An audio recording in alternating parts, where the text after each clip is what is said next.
vamos iniciar aqui a segunda parte do nosso exercício sobre aquela diagonal, a diagonal de uma treliça, de acordo em conformidade, né, com aquele exercício que a gente iniciou na semana passada, aquele exercício que eu retirei lá do livro do professor Facuri, na página 145, né, página 145, certo? A resolução dessa questão, ela se encontra, né, na versão impressa do livro, só que eu fiz algumas alterações nas propriedades geométricas do perfil, tá? Então, a gente está usando aqui uma cantoneira de abas iguais, de 102 milímetros de largura por 102 milímetros de altura, e a chapa da cantoneira tem 6,4 milímetros de espessura, tá? 6,4 milímetros de espessura. Então, eu coloquei aqui as propriedades geométricas da nossa cantoneira isolada, certo? As propriedades geométricas da cantoneira isolada, a gente já determinou essas propriedades na aula, né, da semana passada.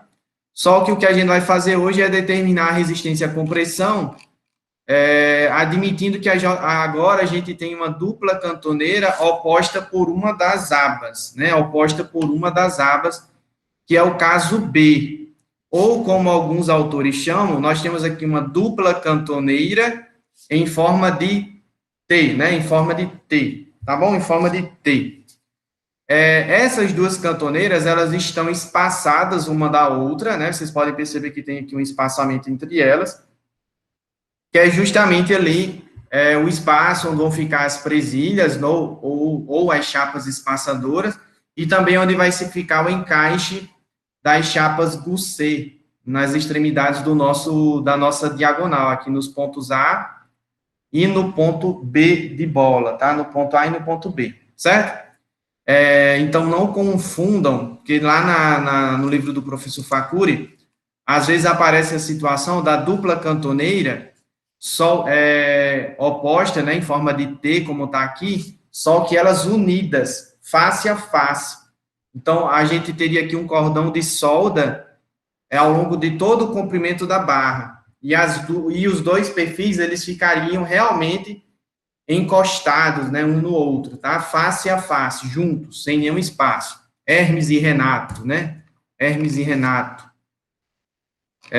Então, vamos determinar aqui, ó, as propriedades geométricas da nossa dupla cantoneira em forma de T, tá? Em forma de T, imaginando que a nossa cantoneira tem aqui 102 milímetros de largura por 102 de altura e 6,4 milímetros de espessura.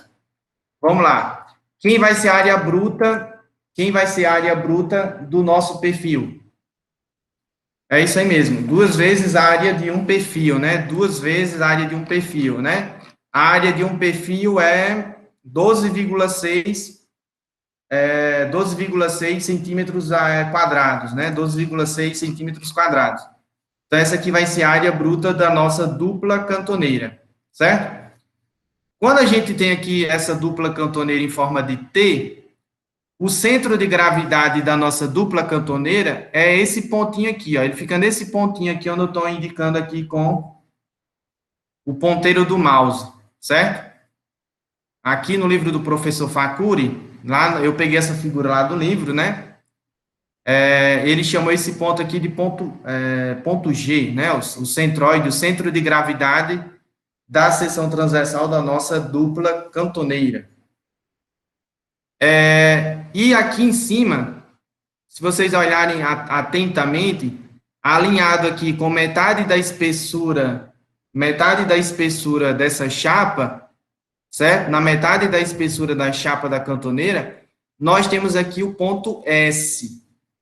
Quem é o ponto S? O ponto S é o centro de cisalhamento ou centro de torção da nossa seção transversal. Então, quando essa nossa dupla cantoneira, em forma de T, sofre ali uma flambagem por torção, tá? Flambagem por torção, ela vai girar em torno do centro de torção ou centro de cisalhamento, certo? Percebam aqui que o nosso eixo Y de acordo com o que está apresentado aqui na figura, o eixo Y é o nosso eixo de simetria, certo? O nosso eixo de simetria. Então, o nosso centro de cisalhamento, ou centro de torção, ele está posicionado no eixo de simetria da nossa seção transversal, tá? No eixo de simetria da nossa seção transversal. E a distância aqui do nosso eixo do nosso centro de cisalhamento, ou centro de torção, até o centro de gravidade, né, da seção transversal, no livro do professor Facuri, ele chamou isso aqui de Y0.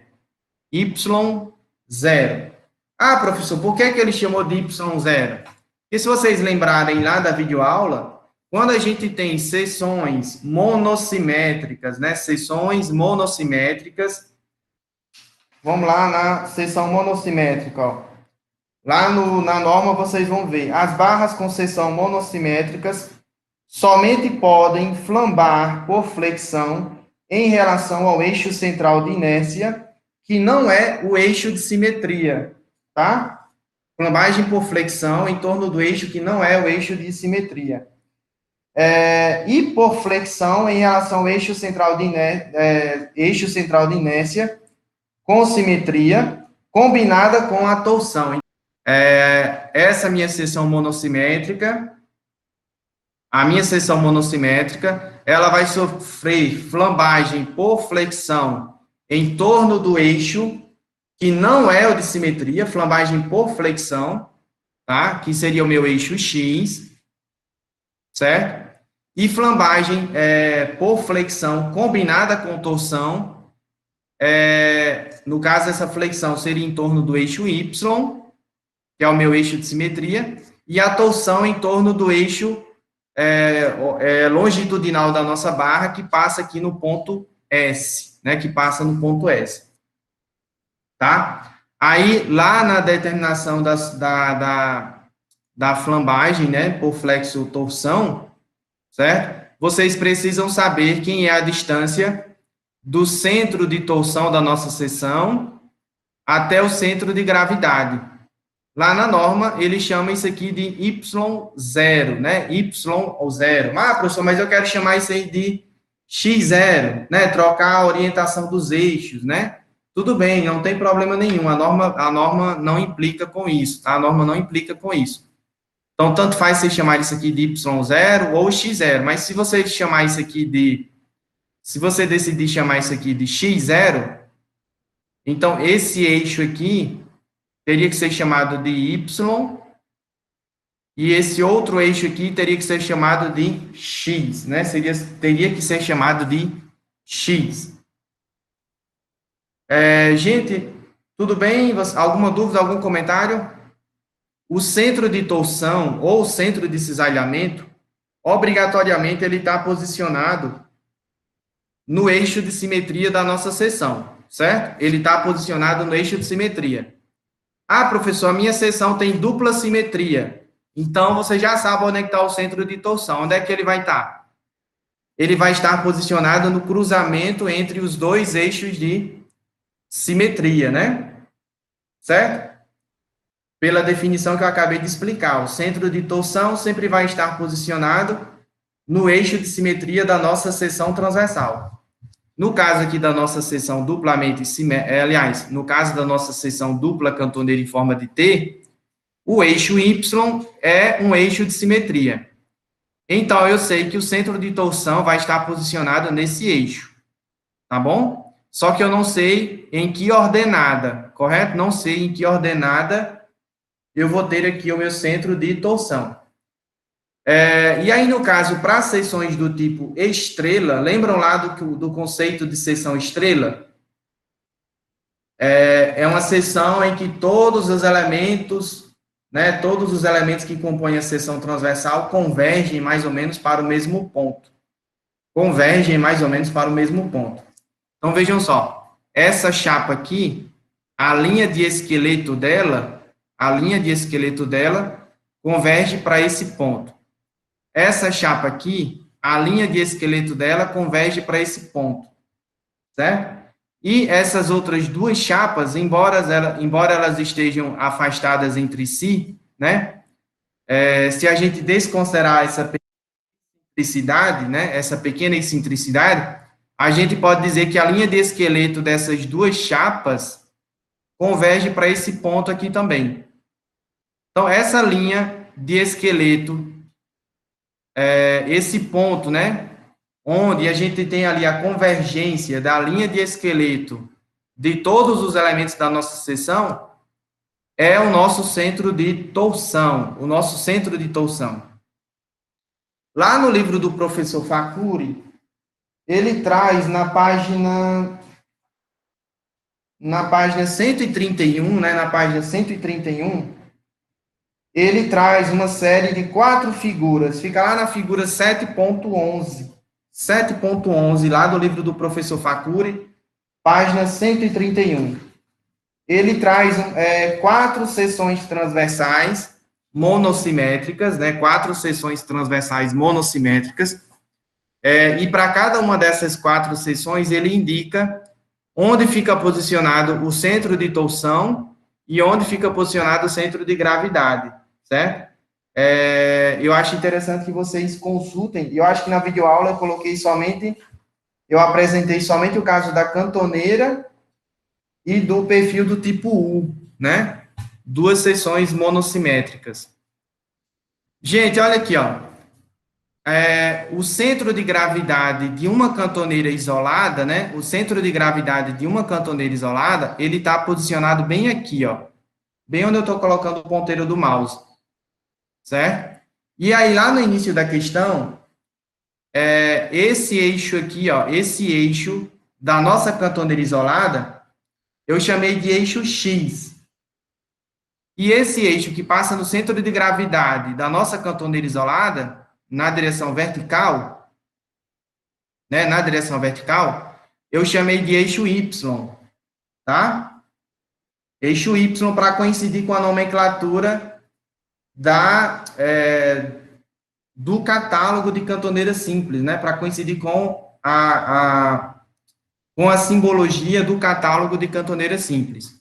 Então, vejam só, se o eixo X da minha cantoneira isolada coincide com o eixo X da minha dupla cantoneira, então a inércia da minha dupla cantoneira em relação ao eixo X vai ser 2 vezes a inércia de uma cantoneira em relação ao eixo X. Quem vai ser o raio de giração da minha dupla cantoneira em relação ao eixo X? Bom, como a minha área da minha dupla cantoneira dobrou de valor, né? Dobrou de valor, e a inércia em relação ao eixo X também dobrou de valor, então o raio de giração em relação ao eixo X não muda, né? Ó. O raio de giração em relação ao eixo X da minha dupla cantoneira é igual ao raio de giração em relação ao eixo X da minha cantoneira isolada. Concordam comigo? Lembram disso da semana passada? Lembram? Muito bem, vamos lá então. Outra propriedade que eu vou precisar saber aqui, ó, eu vou calcular agora a inércia da minha dupla cantoneira em relação a esse eixo de simetria, né, o eixo de simetria da nossa dupla cantoneira, que é o eixo Y. Nosso eixo Y aqui, que é o eixo de simetria da nossa seção, tá? É o eixo em torno do qual a nossa seção vai fletir ao mesmo tempo em que ela sofre torção, né? Então, por isso que a gente diz que a seção monossimétrica tem ali uma flexotorção. Por quê? Ela flete em relação ao eixo de simetria, ao mesmo tempo em que torce, né? Ao mesmo tempo em que sofre torção. Então, flexotorção, certo? Então, eu preciso saber que a inércia em relação ao eixo Y da nossa dupla cantoneira. Para fazer isso, eu vou utilizar aqui o teorema dos eixos paralelos. Então, eu vou pegar a inércia da minha cantoneira isolada em relação ao eixo Y de uma cantoneira isolada, que seria esse aqui que eu estou sinalizando, né, ó. A inércia em relação a esse eixo, tá? Mais a área bruta de um perfil isolado, vezes essa distância aqui, que eu chamei de E, né? ao quadrado. Teorema dos eixos paralelos, tendo em vista que esse eixo da minha cantoneira isolada, né, o eixo Y da minha cantoneira isolada, é paralelo com o eixo Y da minha dupla cantoneira, né? Paralelo. Então, vamos lá. Que é a inércia em relação ao eixo Y da minha cantoneira isolada? É para ser igual à inércia em relação ao eixo X, né, da minha cantoneira isolada. Vamos lá. A inércia de uma cantoneira isolada em relação ao eixo Y é de 125 centímetros a quarta, né? A inércia de uma cantoneira isolada em relação ao eixo Y é de 125 centímetros a quarta. Então, quando eu fizer aqui teorema dos eixos paralelos, né, ó, 125, né, 125 mais a área de uma cantoneira isolada, que é 12,6, né, 12,6 centímetros quadrados, vezes a distância do eixo Y da cantoneira isolada até o eixo Y da dupla cantoneira ao quadrado, lembrando que essa distância é de 3,17 centímetros, né, 3,17 centímetros, então eu vou ter a inércia em relação ao eixo Y da nossa dupla cantoneira igual a 503,23 centímetros a quarta, né, 503,23 centímetros a quarta. Então, vamos lá. Eu vou calcular agora o raio de giração da minha dupla cantoneira em relação ao eixo Y, né? Então, eu pego aqui a inércia a raiz quadrada da inércia em relação ao eixo Y, dividido pela área bruta da minha dupla cantoneira, tá? Então, vai ficar a raiz quadrada de 503,23 dividido por 25,2, né? 25,2. Então, o raio de giração em relação ao eixo Y da minha dupla cantoneira vai dar 4,47 centímetros. E a inércia torção, semelhante ao que a gente fez na semana passada, né? Se eu tenho duas cantoneiras, então basta eu pegar a inércia e a torção de uma cantoneira e multiplicar por 2, né? Agora a gente vai iniciar aqui a verificação, aliás, a verificação não, o cálculo daquele coeficiente de redução por causa da flambagem local do nosso perfil, da nossa dupla cantoneira. O que é que eu vou fazer aqui agora? Eu vou compartilhar com vocês o trecho da norma, né, que trata lá da flambagem local, certo? Nós vamos aqui na tabela F.1, né, que trata aqui dos valores limites, né, valores limites da relação B sobre T dos elementos que compõem as chapas dos nossos perfis em aço, né? Aí nós temos os elementos apoiado e os elementos apoiado livre, né? Elementos apoiado livre. A nossa dupla cantoneira tem até uma figurazinha aqui dela, ó, figura bem bonitinha aqui, bem organizada. Deixa eu tentar dar um zoom aqui bem ajustado, pronto. Nós temos aqui a nossa dupla cantoneira. A gente sabe quem é o B, né? A largura da cantoneira. E sabe também quem é o T, que é a espessura da chapa da cantoneira.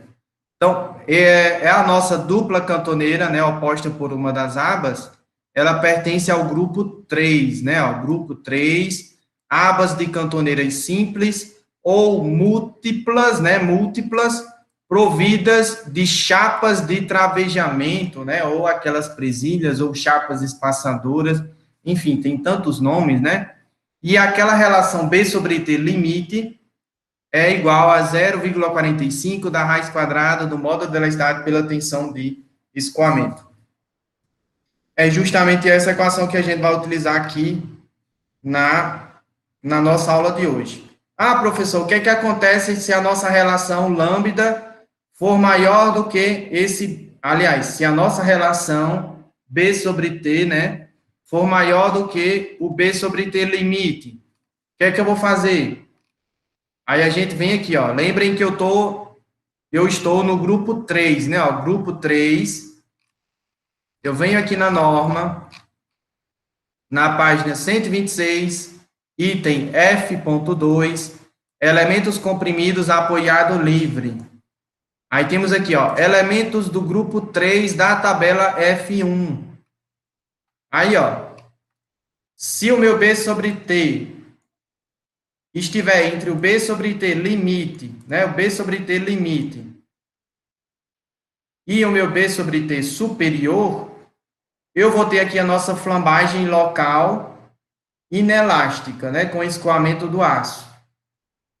Se o meu B sobre T for maior do que o B sobre T superior, né, 0,91 da raiz quadrada do modo da elasticidade pela tensão de escoamento, então esse meu fator de redução QS vai ser dado pela flambagem elástica da nossa chapa, ou seja, o aço não atinge as tensões de escoamento. O que eu fiz lá na planilha foi colocar um pequeno fluxograma, né? Pequeno fluxograma com 2 Cs. Aliás, com 3 Cs, 3 condições. Vamos lá, voltar para a planilha. Deixa eu carregar aí para vocês. A relação B sobre T da minha cantoneira é de 15,94. Obviamente que é igual ao que a gente tinha feito na semana passada, porque a cantoneira é a mesma, né? Isso não muda. O meu B sobre T limite é 12,72 e o B sobre T superior, né, que é aquele 0,91 da raiz quadrada do modo da elasticidade pela tensão de escoamento, dá 25,74. Ou seja, eu estou aqui naquele regime em que eu tenho uma interpolação linear, ou seja, eu tenho a minha flambagem inelástica, né, ó. Então, se o meu B sobre T é maior que o B sobre BT limite, né, ou o meu B, o meu B sobre T é menor ou igual ao B sobre T superior, então o meu QS é dado por essa equação que vocês veem lá na norma, né, essa equação aqui, ó. Essa equação que está aqui. E aí, portanto, o meu QS vai dar 0,91. Só uma pergunta. Isso aqui mudou da semana passada para hoje? O nosso QS, por que não muda? Porque é o mesmo grupo 3, né, da mesma tabela. Isso, a relação se manteve. A relação B sobre T se mantém, B sobre T limite é o mesmo, B sobre T superior o mesmo, a equação para o QS também é a mesma, porque são todos do grupo 3, não importa se você tem uma cantoneira simples ou dupla, todos são grupo 3, né? Todos são grupo 3. Então, o nosso fator de redução Q, né, como a gente só tem elementos apoiado livre, ele vai ser igual a 0,91 aproximadamente, né? 0,91. Vamos para flambagem por flexão, né? Flambagem por flexão. Aqui eu peço que vocês tomem um pequeno cuidado, que é o seguinte. Como vocês podem recordar lá da videoaula, quando eu tenho uma seção monossimétrica, né, com apenas um eixo de simetria, lá na norma vocês encontram, deixa eu abrir lá no anexo, se eu não me engano é no anexo E de elefante. Vamos aqui, ó, vou compartilhar com vocês novamente. Esse item é o item que trata da flambagem, né, da flambagem elástica. E aí, nas seções monossimétricas, né, lá na página 122 da norma, né, página 122, vocês encontram lá, ó, a força axial de flambagem elástica, NE, de uma barra com seção monossimétrica, cujo eixo Y é o eixo de simetria, né? Cujo eixo Y é o eixo de simetria, é dada por. E aqui já vem a nossa primeira coincidência, né? A primeira coincidência da nossa questão. Na nossa seção com dupla cantoneira, né? Em forma de T, eu chamei de eixo Y justamente o eixo de simetria da seção. Concordam comigo?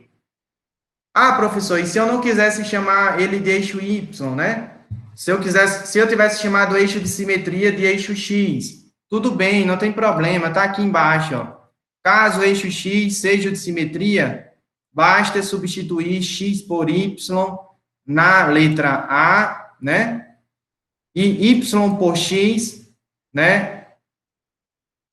E Y por X e Y0 por X0 na letra B de bola, né? Na letra B de bola. Então, se a gente tivesse trocado X por Y, não teria problema algum, era só rearranjar a equação, tá? Era só rearranjar a equação, mas vamos lá. A priori, né? A priori, pela definição da norma, o eixo Y é o eixo de simetria da nossa seção transversal monossimétrica. E aí, segundo a norma, a gente só pode ter dois modos de flambagem elástica para esse nosso perfil. O primeiro modo de flambagem é a flambagem por flexão, né, em torno do eixo X, lembrando que o eixo X não é o eixo de simetria, né, não é o eixo de simetria, e por flexotorção. Ah, professor, por que é flexotorção? Porque a seção, além de estar sofrendo flambagem por torção, né, além de estar sofrendo flambagem por torção, ela também está sofrendo flambagem por flexão ao mesmo tempo. Então, é uma flambagem combinada, torção com flexão em torno do eixo Y, ao mesmo tempo, tá? Ao mesmo tempo. Por isso que a equação é bem grande, assim, ó, gigante, né, essa carroça aí todinha, e dentro dela, né, nós temos aqui a carga crítica de flambagem em relação ao eixo Y e a carga crítica de flambagem por torção, né, o NEZ, que a gente viu, que vocês veem no item anterior, né, ó. A carga crítica de flambagem em relação ao eixo Y, flambagem por flexão, e a carga crítica de flambagem por torção em relação ao eixo longitudinal da nossa barra. Vamos voltar à nossa diagonal, né? A nossa diagonal da nossa treliça, ela está rotulada nas duas extremidades, correto? Ela está rotulada nas duas extremidades. Então, o coeficiente de flambagem da nossa cantoneira, flambagem por flexão, é igual a 1, né? Igual a 1. E o comprimento destravado da nossa dupla cantoneira é igual ao próprio comprimento da barra em si. Ele se confunde, né, ele se confunde com o comprimento da barra, tendo em vista que os travamentos que impedem ali o movimento lateral da nossa barra, eles estão justamente nas extremidades da nossa diagonal. Então, a carga crítica de flambagem por flexão em relação ao eixo X vai dar 426,89 kN. 426,89 kN. Alguma dúvida com relação à flambagem por flexão em relação ao eixo X? Continuando aqui o baile. Vamos para a flambagem por torção em torno do eixo Z. No caso aqui, é uma seção monossimétrica, né? Tem algo errado aqui, deixa eu corrigir. Seção monossimétrica. E não é flambagem por torção, é flambagem por flexotorção, né? Flexotorção. No caso, ela ocorre em torno do eixo Y e também em torno do eixo Z, tá? Flexotorção. Ela flete em relação ao eixo Y, ao mesmo tempo também que torce, né? Sofre ali o giro em relação ao eixo longitudinal, né? O eixo Z. Vamos lá. Tem algumas propriedades que vocês devem lembrar, ó. Seção do tipo estrela, né? Seção do tipo estrela, a constante de empenamento é igual a zero, ou seja, se a constante de empenamento é igual a zero, significa que no cálculo da flambagem por torção, né, da minha cantoneira dupla, no cálculo da flambagem por torção da minha cantoneira dupla, eu vou ter somente a parcela da torção uniforme. Eu não vou ter aqui a parcela da torção não uniforme. Por quê? Porque CW vale zero, né? Ó. Se a constante de empenamento vale zero, então todo esse termo aqui vai embora, né? Ó. Todo esse termo aqui vai embora. Então, a carga crítica de flambagem por torção da minha dupla cantoneira vai ser dada por 1 sobre o raio de giração polar ao quadrado, vezes o módulo da elasticidade transversal do aço, vezes a inércia e a torção da minha dupla cantoneira. Quem é o raio de giração polar? Aí vocês viram lá na videoaula que para seções monossimétricas, né, seções monossimétricas, é igual ao raio de giração em relação ao eixo x ao quadrado, mais o raio de giração em relação ao eixo y ao quadrado, mais a distância aqui, ó, a distância do centro de gravidade até o centro de cisalhamento da minha dupla cantoneira ao quadrado. A gente fez isso aqui, ó, esse y0, né, ó, deu 2,45 centímetros. 2,45 centímetros, que é a distância do centro de torção ou centro de cisalhamento até o centro de gravidade da dupla cantoneira. Portanto, a minha carga crítica de flambagem por torção vai dar 740,83 kN. 740,83 kN. Tá bom? Quem vai ser a carga crítica de flambagem por flexão em relação ao eixo Y? Fazendo aqui o uso, né, da carga crítica de Euler, vai dar 859,29 kN. Então, vocês jogam aqui na equação da carga crítica por flexo-torção, né? Aquela carroça enorme ali, ó. Carga crítica de flambagem por flexo-torção. Se vocês jogam aqui, ó, a flambagem por flexão em relação ao eixo de simetria, mais a carga crítica de flambagem por torção, né? E aqui, ó, a distância do centro de cisalhamento ao centro de gravidade, raio de giração polar e assim por diante, né? A carga crítica de flambagem por flexo-torção vai dar 562,52 kN. 562,52. Quem é o menor valor das duas flambagens que eu fiz? O menor valor das duas flambagens que eu fiz aí é justamente a flambagem em torno do eixo X, não é isso? A flambagem em torno do eixo X é a que predomina, a flambagem por flexão. Então, essa minha dupla cantoneira, né?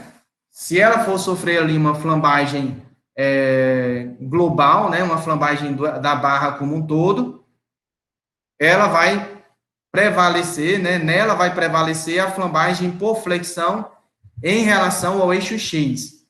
Isso significa que se você olhasse a treliça frontalmente, né? Se você olha a treliça frontalmente, você vai ver essa barra, se ela tá sofrendo giros em relação ao eixo X, então significa que essa barra iria se movimentar no próprio plano da treliça. No próprio plano da treliça.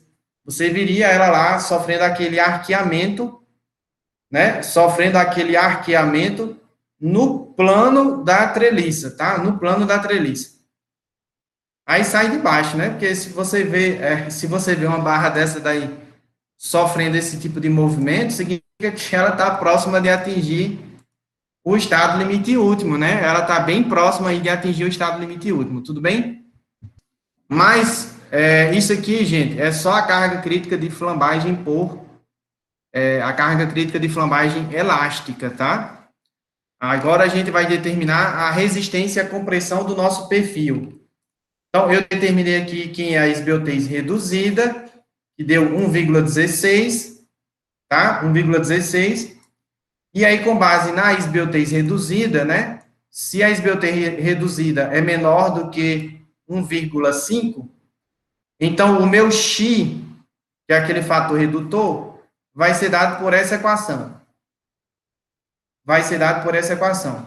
E aí, portanto, o meu fator redutor X, que leva em consideração as imperfeições de material e geométricas que eu tenho no meu perfil, esse fator redutor vai dar 0,57 aproximadamente, né? 0,57.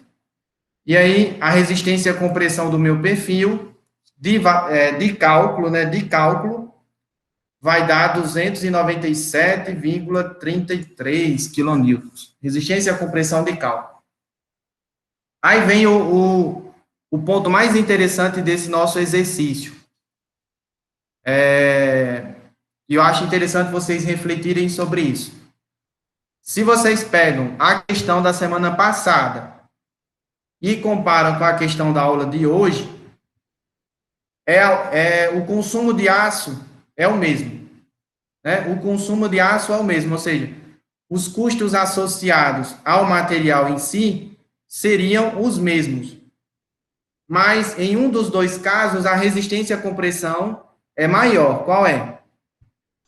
O da semana passada é maior.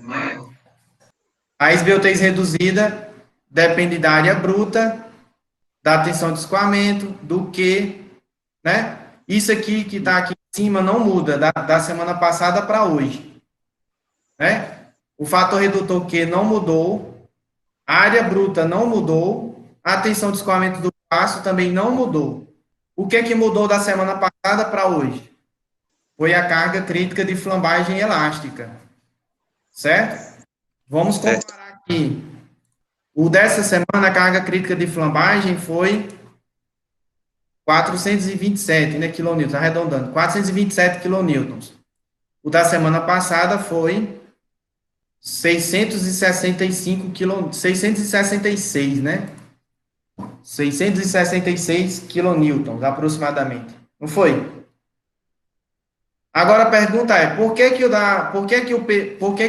a seção dupla cantoneira em forma de cruz tem uma carga crítica de flambagem elástica maior do que a dupla cantoneira em forma de T? Embora o consumo de aço, né, ou seja, a área da seção transversal seja a mesma, né, a situação da semana passada tinha dois perfis mais afastados em relação ao centro de gravidade. Então, isso em relação aos eixos principais centrais seja maior do que a mesma cantoneira, só que em forma de T que a gente está fazendo na aula de hoje, certo?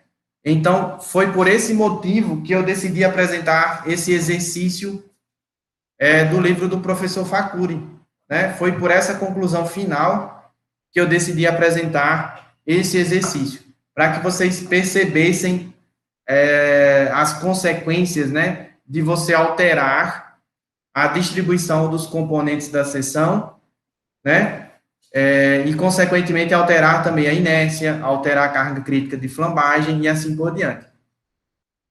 Outra coisa, na semana passada, com a seção em estrela, né, com a seção em forma de cruz, aliás, com a seção em forma de cruz, a carga crítica de flambagem elástica que prevaleceu foi a flambagem por torção, certo? Foi a flambagem por torção. Na aula de hoje, o que prevaleceu foi a flambagem por flexão em torno do eixo X, né? Flexão em torno do eixo X. Então, até o modo de flambagem também foi alterado, né? O modo de flambagem foi alterado, certo? Então, bom, eu fiz aqui além disso, né, eu fiz algumas verificações aqui com relação à esbeltez da nossa dupla cantoneira em forma de T, né? Nas duas situações, nas duas direções principais, a esbeltez da nossa dupla cantoneira é menor do que 200, então nós não temos problemas aí de exceder, né, o valor máximo da esbeltez que a norma coloca, a esbeltez limite máxima, né?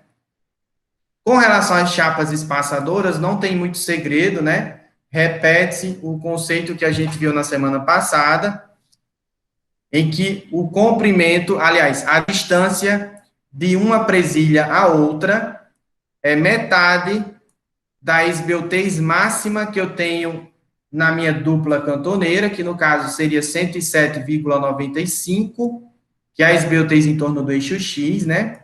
Tá? Então, metade da esbeltez máxima vezes o raio de giração mínimo de uma cantoneira isolada. Quem é o raio de giração mínimo da nossa cantoneira? Da cantoneira isolada, né? Eu acho que é 2,5 centímetros. 2 centímetros, tá aqui, ó. Tá? Vocês obtêm essa informação lá do catálogo da cantoneira simples, né? Então, a distância de uma presilha a outra, ou de uma chapa espaçadora a outra, seria de teria que ser, né, menor ou igual a 108 centímetros, né? 108 centímetros, tá? O valor limite seria esse aqui.